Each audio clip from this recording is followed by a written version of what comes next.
Hello welcome back ပါဒီနေ့ကတော့ periodic table အကြောင်းလေးပြောပြမယ်ပေါ့နော် periodic table က chemistry လေးလာလို့ရှိရင် main ပဲပေါ့နော်ဘာလို့လဲဆိုတော့သူ့ကိုကြည့်ပြီးတော့ကျွန်တော် atom တစ်ခုဘယ်လိုတိစောက်ထားတယ်ဆိုတာကိုခံမှန်းလို့ရတယ်ပေါ့နော်အဲ့တော့အရင်ဆုံးစပြောရင် periodic table မှာနော် column 18ခုရှိရနော် column ဆိုတာဒီလိုတစ်ခုစီကိုပြောရနော် period ဆိုတာက9ခုရှိရနော်ဒီမှာအလုံးပေါင်း9ခုဆိုတာတစ်ခုဆိုတာဒီလိုတန်းလိုမျိုးပြောရနော်ပထမ group ရဲ့နာမည်က group 1A group 2A ဒီဘက် group တွေကြာလို့ရှိရင် group 3B အဲ့လိုမျိုးဆက်သွားမယ်ပေါ့နော်နောက်ဆုံး group ကြတော့ group 0ဒီမှာတော့ဒီဘက်ကနှစ်ခုက A ဖြစ်ပြီးဟိုဘက်က B ဖြစ်တာကျွန်တော်တို့ကတော့အဲ့လိုပြောရပါဒါပေမဲ့အခုနောက်ပိုင်းတော့အဲ့လိုပြောသေးလားတော့မသိဒါပေမဲ့ဘာလို့ A B ဖြစ်သွားလဲဆိုတော့ဒီနေရာက 3A 4A 5A 6A 7A အဲ့လိုဖြစ်မှာပေါ့နော်အဲ့တော့ဟိုဘက်ရောက်တော့ B ဖြစ်သွားပြီပေါ့ဗျာနော် hydrogen ကိုဒီမှာ group 1မှာထည့်ထားရနော်ဒါပေမဲ့ helium ကျတော့ဟိုဘက်က group 0ရောက်သွားတယ်ပြီး lithium group 1မှာပဲပြန်ရောက်သွားတယ် beryllium group 4မှာပဲဘာလို့အဲ့လိုမျိုးတွေစီထားရလဲပေါ့ဘာလို့အဲ့လိုမျိုးစီထားရလဲဆိုတော့သူအကြောင်းရင်းရှိတယ်ဒီ group တွေကဘာလို့ဆိုရှင်သူ့ရဲ့နောက်ဆုံးက electron အရေးအတွက်ကိုပြရတယ်ဗျာဥပမာ group 2A တမဆိုလို့ရှိရင်နောက်ဆုံး electron အပြင်ဘက်ဆုံးအခွန်မှာ electron နှလုံးရှိတာကိုပြတာဗျာ group ဒီဘက်က7B တမဆိုရင်ဒါအပြင်ဘက်ဆုံးမှာ electron 9လုံးရှိတယ်ဆိုတော့ကျွန်တော်တန်းသိရဗျာနော်မနော်ကျွန်တော်ရေးပြမယ် 4BE ဆိုလို့ရှိရင်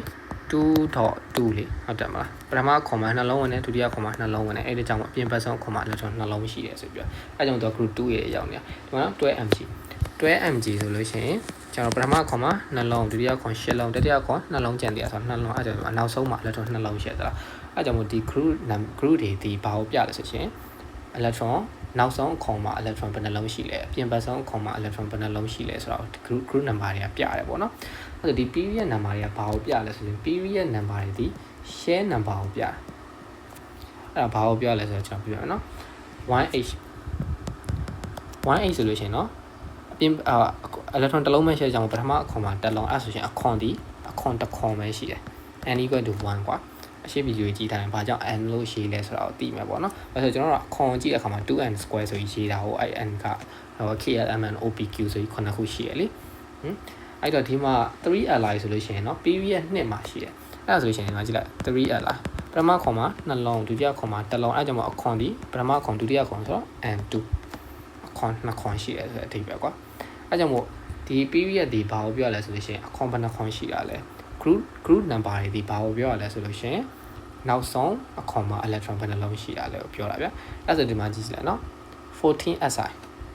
သူ့ဇယားမှာကြည့်တော့သူဒီ period တစ်ခုနှစ်ခုသုံးခုမြောက်မှာရှိအဲ့ဒါတေးကြတယ်သူ့မှာအခွန်3ခွန်ရှိလိမ့်မယ်ပြီးရင် 14si ဒီ group ဘာမှရှိနေလဲဆိုလို့ရှိရင် group 4b မှာရှိနေအဲ့ဒါတေးကြတယ်နောက်ဆုံး electron က4ရှိလိမ့်မယ်အဲ့ဆိုတော့ကျွန်တော်ဒီမှာနော် 2.8.4 ဖြစ်လိမ့်မယ်ကွာသူကအဲ့ဆိုနောက်တစ်ခုပြောပြမယ်နော် 8o ဆိုလို့ရှိရင်ကြည့်လိုက်တာနဲ့တင် 8o ဒီ group ဘယ်လောက်မှရှိရလဲ group မှာဆို group 6b မှာရှိရ group 6 မှာရှိရပါဗျာ group 6 မှာရှိရဆိုတော့သူကနောက်ဆုံးမှာ electron 6လုံးကျန်ခဲ့မှာသူဒီ period number ဘယ်နှခုရှိရလဲ period number 2ခုရှိဆိုသူ့အချိန်မှာ period share တစ်ခုပဲရှိအောင်ပဲပေါ့ဗျာအဲ့တော့ပထမ share ဒီနှလုံးဝင်တယ်ဒုတိယ6လား 2.6 တော့ပေါက်လာမသိအဲ့တော့ကြောင့်မလို့ periodic table ကြီးဘာခံမှန်းလို့ရလဲ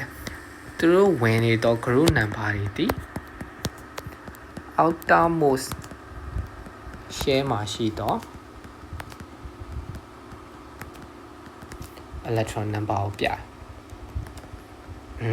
ဒါပထမတစ်ချက်ဒုတိယတစ်ချက်ဒီ period number ဒီ share ဘယ်နှခုရှိလဲဆိုတော့ပြသူတို့ရဲ့ share number ကိုပြကဲတော့ပထမဦးဆုံးသိရမယ့်အချက်ကဒါလေ group number ဒီပြင်ပဆုံးခွန်မှာရှိ electron ကိုပြတယ် period number ဒီအခွန်ဘယ်နှခွန်ရှိလဲဆိုတော့ပြတယ်အဲ့ဒါတည်သွားပြီဆိုလို့ရှိရင်နောက်ထပ်သိစေချင်တာက periodic table ကိုကြည့်လိုက်တာနဲ့ကျွန်တော်ကဒီelectronic structure ကိုသင်ခဲ့တော့ကဒီ number နဲ့လည်းရေးလို့ရတယ်နောက်တစ်ခုကကြတော့subshare နဲ့လည်းရေးလို့ရတယ်လို့ပြောခဲ့အဲ subshare နဲ့ရေးမယ်ဆိုလို့ရှိရင်လည်းဒီ periodic table ကြီး subshare ဘာလဲဆိုတော့သိနိုင်တယ်ဗျဒီအောက်မှာတွေ့လာမသိကျွန်တော် subshare ဆိုလို့ရှိရင်အဲ့တော့ပြောခဲ့တာက S B D F ၄ခုရှိတယ်လို့ပြောခဲ့အဲ့တော့မှတ်မိလားမသိဘူးကျွန်တော် orbital ဆိုတာကိုမိတ်ဆက်ခဲ့တယ်မှတ်မိပါပါနော် orbital ဆိုတော့မိတ်ဆက်ခဲ့တယ်ပြီးတော့ electron ဘယ်နှလုံးဝင်နိုင်လဲဆိုတော့မိတ်ဆက်ခဲ့တယ် orbital ဆိုတာကကျွန်တော်တို့ electron လေးတွေဒီခလေးက proton နဲ့ neutron လှည့်နေတာလှည့်နေတဲ့ကြောင့်မို့သူတို့ကဒီနေရာမှာရှိပါဆိုထောက်ပြလို့မရဘူးဗျအဲ့ဒါကြောင့်မို့သူတို့90%လောက်တော့အချိန်တွေမှာတော့ဒီ area ကြီးမှာရှိနိုင်တယ်ဆိုပြီးတော့ကျွန်တော်အဲ့နေရာကို orbital လို့ခေါ်လိုက်တာအဲ့ဒီခါကျတော့နာမည်လေးက sharp principal diffuse band နာမည်တဲ့ S ဆိုတဲ့ subshell လေးမှာ orbital ဘယ်နှခုရှိလဲဆိုရှင် orbital တစ်ခု P မှာ3ခု D မှာ5ခု F မှာ9ခု orbital တစ်ခုမှာ electron 2လုံးဝင်တဲ့ကြောင့်မို့ S မှာ electron 2လုံးဝင်တယ် P မှာ6လုံးဝင်တယ် D မှာ10လုံးဝင်တယ် F မှာ14လုံးဝင်တယ်အဲ့ဒါကြောင့်မလို့ကျွန်တော်တို့ဒီအလုံး20စာအတွက်ပဲမှတ်မယ်ဆိုလို့ရှိရင် 1s2 2s2 2p6 3s2 3p6 4s2 လို့အဲ့ဒီပဲမှတ်လို့ကျွန်တော်ပြောခဲ့ရပါတော့။ဒါလို့အဲ့ထက်ကြော်သွားလို့ရှိရင်ကျွန်တော်ဒီအစီအစဉ်ဒီဘာကိုစီစဉ်ပြီးတော့ရေးသွားလဲဆိုရင် energy level ကိုစီစဉ်ပြီးရေးသွားတာဗျာ။အဲ့ဒီကြောင့်မို့အဲ့ထက်အလုံး20ထက်ကြော်သွားပြီးဒီ block တွေပါလာပြီဆိုလို့ရှိရင်ကျွန်တော်ဒါကိုကြည့်ပြီးရေးတော့မှာ။ဒီမှာလေ 1s2 2s2 2p6 3s2 3p6 4s2 ပြီးတော့လည်း 3d ပြန်လာမယ်ပြီးရင် 4p ပြန်လာမယ်ပြီးရင် 5s ပြန်လာမယ်ပြီးရင် 4p ပြန်လာအဲ့လိုမျိုးအစဉ်လိုက်တိုင်းရေးရတော့မှာဗျာ။ဒါဒီ energy level ကိုပြတဲ့ဟာကြီးဒါပြန်နှွေးပေးတာပေါ့နော်ဒါဆိုရင် SPDFD နဲ့ subshell တွေနဲ့ electronic structure ကိုရေးတတ်မယ်လို့ထင်တယ်ပေါ့နော်အဲ့ဒါဆိုကျွန်တော် 12mg ကိုရေးကြည့်အောင် 1s2 2s2 2p6 ကဲ10လုံးပြည့်သွားပြီနော်ပြီးရင် 3s2 12လုံးပြည့်သွားပြီအဲ့ဒါသူဒီဘာမှာဆုံးလဲ S subshell မှာဆုံးလဲဟုတ်ပြီနော်ပြီး BE ကိုရေးကြည့်အောင် 4b 1s2 နှလုံးပြသွားရင်နော်၄လုံးဆိုကြအောင်နောက်နှလုံးပဲကျန်ကြအောင် 2s2 မှာဆုံးတယ်အဲ့ဒါ S subshell မှာပဲဆုံးတယ်အဲ့ဆို NA ကိုရေးကြည့်အောင် 11NA 1s2 နှလုံးပြသွားပြီ 2s2 2p6 10လုံးပြီးသွားပြီ 3s1 ဒါဆိုလို့ရှိရင်ဘာမှာဆုံးလဲ S မှာပဲဆုံးတယ်အဲ့ကြောင့်ဒီဘက်ကအကောင်တွေဗျဒီအနီအောင်နဲ့ပြထားတဲ့ကြိုက်တဲ့အကောင်ကို subshell နဲ့ရေးလိုက် S မှာပဲဆုံးမဲ့တဲ့ကြောင့်မလို့ S block element ဒီအဝါဘက်ကအကောင်တွေကိုကြိုက်တဲ့အလုံးယူပြီး subshell နဲ့ရေးဘာမှာဆုံးမှာလဲ P မှာဆုံးမှာexact H ရှိနော် H ကအနီနဲ့ပြထားတယ်နော်မင်းတော့ H ဒီဘာကြောင့်မလို့ဒီ no ဒီ cruise 0မှာလာထည့်ရလဲဆိုတော့နောက်မှပြပြမယ်ဗျာအခုအရင်ဆုံးကဒီဘက်ကအကောင်တွေအကုန်လုံးဒီ P မှာဆုံးတယ်ဆိုတော့ရေးကြည့်မယ်နော် 7n 1s2 နှလုံးပြသွားပြီ 2s2 4လုံးပြသွားပြီ 2p 6လုံးထိဝင်ရတယ်ဒါပေမဲ့9လုံးဆိုတော့ဘယ်နှလုံးထပ်ဝင်အောင်မလဲ3လုံးဝင်အောင်ပါအဲ့ဒါဆိုရင်ဘာမှာဆုံးလဲ P မှာဆုံးလဲ 2p3 မှာဆုံးပါနော် 70cl 1s2 အဲ့ဒီမှာနှစ်ကြည့်ရေးထား1နော် 2s2 2p6 10လုံးပြည့်သွားပြီ 3s2 12လုံး 3p5 18လုံးဟုတ်တယ်နော်ဘာမှာဆုံးလဲ P မှာဆုံးတယ်အဲ့ကြောင့်ဒီဘက်အဝါတန်းကြိုက်တာကြီး P မှာဆုံးလိုက်မယ်ဒီရဲ့အပြာတန်းကြိုက်တာကြီးဘာမှာဆုံးလိုက်မယ် D မှာဆုံးလိုက်မယ်ဒီမှာနော် F block element ဆိုတာဒါကြီးနော်အဲ့လေးနဲ့ AC ဆိုတာဒီမှာ lanthanide နဲ့ actinide အဲ့အကောင်တွေအကုန်လုံးလည်းရေးဘာမှာဆုံးမှာလဲ F မှာဆုံးလိုက်မယ်ဒီကောင်လေးရေးလို့ရှိရင်တော့ဗျာနည်းနည်းလေးရှုပ်သွားဖြစ်တဲ့ကြောင့်ဘာနဲ့ကြည့်ရေးမှာဆိုကျွန်တော်ကဒီဇာတ်ရိုင်းနဲ့ဒိုင်းနဲ့ကြည့်ရေးတော့မှာလေ energy level အလိုက် subshell ကဲအဲ့ဒီတော့အဲ့ဒါကြောင့်မလို့နာမည်လေးပေးထားပါသေးတယ် S block element P block element D block element F block element အဲ့လိုမျိုးလေးပေးရင်လည်းမကြောက်အောင်အခုသိရမှာကျွန်တော်ကြက်ထားတဲ့အလုံး20ဒီဘာမှပဲပါလဲဆိုတော့ဘာနော်ဒီမှာဆုံးသွားတယ်နော်ဟိုဘက်ကကြတော့ဒီမှာကျွန်တော်ဒီဟာတွေမကြည့်သေးဘူးခလဲရဟာတွေပြောက်ကဟာတွေလည်းမကြည့်သေးဘူး F block ကြီးလည်းမကြည့်သေးဘူးနော်ဒီဟာလေးတော့မှတ်ထားမယ် 1h 2h 3 line 4b 5b 6c 7 8 20ca အထိ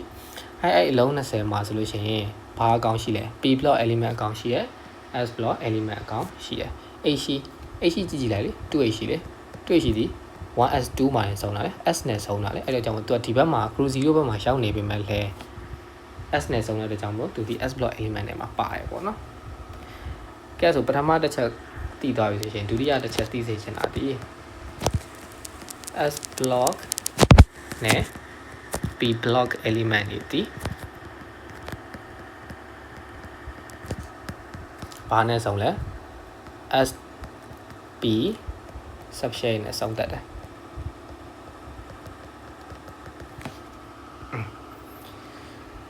ကဲ periodic table မှာ အဲ့နှစ်ချက်တည်သွားပြီပေါ့နော်နောက်ပြီးတော့ name periodic table မှာအဲ့နာမည်လေးတွေကဒီမှာဒါကြောင့်အလုံး20အတွက်ပဲဒီဇယားလေးကဖြတ်ပေးထားအမှန်တော့အောက်ကရှိတယ်ပေါ့နော် crop လိုက်တာဒီမှာနော် group 1မှာဆိုလို့ရှိရင် ekali မှတ်တယ် group 2ရဲ့နာမည်ဒီ ekali မှတ်တယ် group 7ဒီ halogen group 0ဒီ noble gases အဲ့မှာ ekali မှတ်တယ်မှာ hydrogen မထည့်ဘူးနော် hydrogen ဒီ ekali မဟုတ်တဲ့အတွက်ကြောင့်မလို့ဒါတော့နာမည်ဆိုကြက်လိုက်ပေါ့ဗျာဘာကြောင့်မလို့အဲ့လိုနာမည်လေးခေါ်ထားရလဲဆိုတော့ရှိတာပေါ့နော်အဲ့တော့ name နာမည်မှာဆိုရင်ကျွန်တော်ဘယ်ဟာကိုသိစေချင်ခဲ့ရလဲဆိုတော့ group 1ရဲ့ group 2ရဲ့ group 7ရဲ့ group 0ရဲ့ekali မှတ်တဲ့ ekali မှတ်တဲ့ halogen noble gas ဒါလေးရှိပါနောက်ဆုံးတစ်ချက်သိစေချင်တာဘာလဲဆိုလို့ရှိရင် outer rule ဆိုတော့သိစေချင် outer rule ဆိုတာ electron တွေကတဲ့ရှစ်လုံးပြည့်ချင်တာကိုပြောတာ electron ဟိုကျွန်တော်ပြောခဲ့နော် proton နဲ့ neutron အလယ်မှာနေတယ်ပြီးဘက်မှာက electron y နေတယ် electron ပတ်နေတယ်ပေါ့ကွာအဲ့ပတ်နေတဲ့ electron ဒီအဲ့အခွန်မှာရှစ်လုံးပြည့်ချင်တာ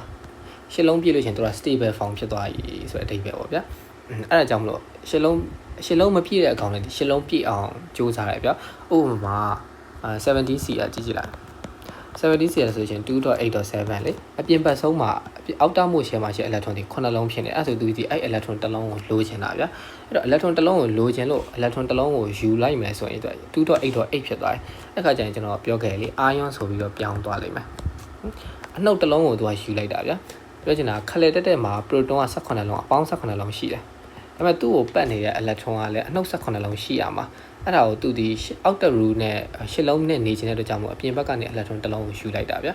အဲ့ဆိုအနှုတ်တစ်လုံးဝင်သွားတဲ့ကြောင့်မို့electron က18လုံးဖြစ်သွားတယ်အဲ့ဆိုအပေါင်းက18လုံးအနှုတ်က18လုံးဆိုလို့ရှိရင် Cl- ဆိုပြီးဖြစ်သွားမှာဗျာနဲ့အတက်တဲ့အနှုတ်တစ်လုံးပို့နေတဲ့ကြောင့် Cl- အဲ့ကြောင့်မို့ion တွေဖြစ်သွားရတဲ့အကြောင်းရင်းဒီအပြစ်တင်ရမှာဒီ outer rule ပဲအပြစ်တင်တာမဟုတ်ပေါ့ ion တွေဖြစ်သွားတဲ့အကြောင်းရင်းဒီသူတို့ဒီအပြစ်ဘက်မှာ8လုံးဖြစ်နေတဲ့အတွက်ကြောင့်မလို့ electron တွေကိုသွားယူတယ်ဒါမှမဟုတ်အပြင်ဘက်မှာတစ်လုံးပို့နေတဲ့အခါတော့ဥပမာကွာဆိုဒီယမ်ကွာဆိုဒီယမ်ဆိုရင် 11Na ဟုတ်တယ်မလား 11Na ဆိုလို့ရှိရင် 2.8.1 စသဖြင့်သူဒီအပြင်ဘက်မှာပြန်ဆက်ပြန်ပတ်ဆုံးခွန်မှာ8လုံးပြည့်ဖို့ဆိုသူအပြင်ကနေ9လုံးတောင်ယူနေအောင်ပါအဲ့လိုယူတော့မယူတော့9လုံးကြီးမယူတော့မယူတော့ဘဲနဲ့သူ့မှာရှိနေတဲ့တစ်လုံးကိုပဲစွန့်လွတ်လိုက်တော့မှာဘာဖြစ်လို့လဲဆိုလို့ရှိရင်သူတို့ဒီ outer rule နဲ့နေခြင်းလို့ outer rule means အပြင်ဘက်ဆုံးအခွန်မှာ electron 8လုံးနဲ့နေခြင်းတယ်ဒါကြောင့်မလို့ electron 8လုံးရှိပြီးသားကောင်းတယ်ဥပမာ Ne ခန့် Ne လေ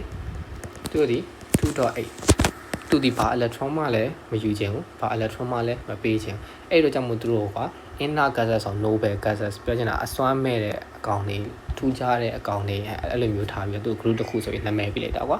เนาะဒါကတော့ noble gas လို့ဘာကြောင့်ခေါ်ရတယ်ဆိုတာကိုဟိုပြောလိုက်တာပေါ့ကွာouter rule လေးတည်တာအဲ့ဆိုဒီနေ့ပြောခဲ့တာဒီခုနမှာကြည့်ခြင်းအဖြစ်ပြင်ပဆုံးခွန်မှာရှိ electron ကိုသိနိုင်တယ်ပြီးရဲ့နမှာကြည့်ခြင်းအဖြစ်သူဒီ component ခွန်ရှိလဲဆိုတာကိုသိနိုင်တယ်ပြီး s block p block element တွေဒီ subshell နဲ့ရေးလိုက်လို့ရှိရင် electronic structure ဒီ sdp တွေမှာပဲစုံလို့ s block p block လို့ခေါ်တယ်ပြီးရင် group ၄ခုရဲ့နာမည်လေးတွေတော့သိရမယ်နောက်ဆုံး outer group electron atom တွေအကုန်လုံးဒီအပြင်ဘက်ဆုံးမှာ8လုံးပြည့်ခြင်းနဲ့အဲ့ဒီအတွက်ကြောင့်မို့သူတို့ရှိမှာအပြင်ဘက်ဆုံးမှာ9လုံးပဲရှိရင်သူများရှိ electron တစ်လုံးရအောင်လှမ်းယူတယ်အဲ့ဒါကြောင့်မို့အနှုတ်တွေတက်လာတယ်ဒါမှမဟုတ်အပြင်ဘက်ဆုံးမှာသူတို့မှာတစ်လုံးပုံနေလို့ရှိရင်အဲ့တစ်လုံးကိုသူများကိုပေးလိုက်တယ်အဲ့ဒါကြောင့် electron အနှုတ်ကိုလျှော်သွားတဲ့ကြောင့်မို့သူတို့မှာအပေါင်း charge တွေတက်လာတယ်အဲ့လိုဆို ion တွေဖြစ်သွားမယ်အဲ့လို ion တွေဖြစ်သွားတဲ့အကြောင်းရင်းဒီ outer rule နဲ့ညီစေခြင်းလို့ဆိုပြီးတော့ပြောရပါတယ်ဒါဆိုတော့ periodic table အကြောင်းတော်တော်ဆုံးအပြီးလို့ထင်တယ်ပေါ့နော်နောက်တစ်ပုဒ်ကြ periodic table properties လေးပြောပြမယ်ပေါ့နော်ဒီ video လေးကြည့်ပြီးသားလို့ရှိရင် subscribe လေးလုပ်ပြီးတော့ like လေးပေးခဲ့ပေးပါနော်ကျွန်တော်နောက်ထပ်ဆက်တင်ဖို့အားရှိအောင်လို့bye bye နောက် video တွေ့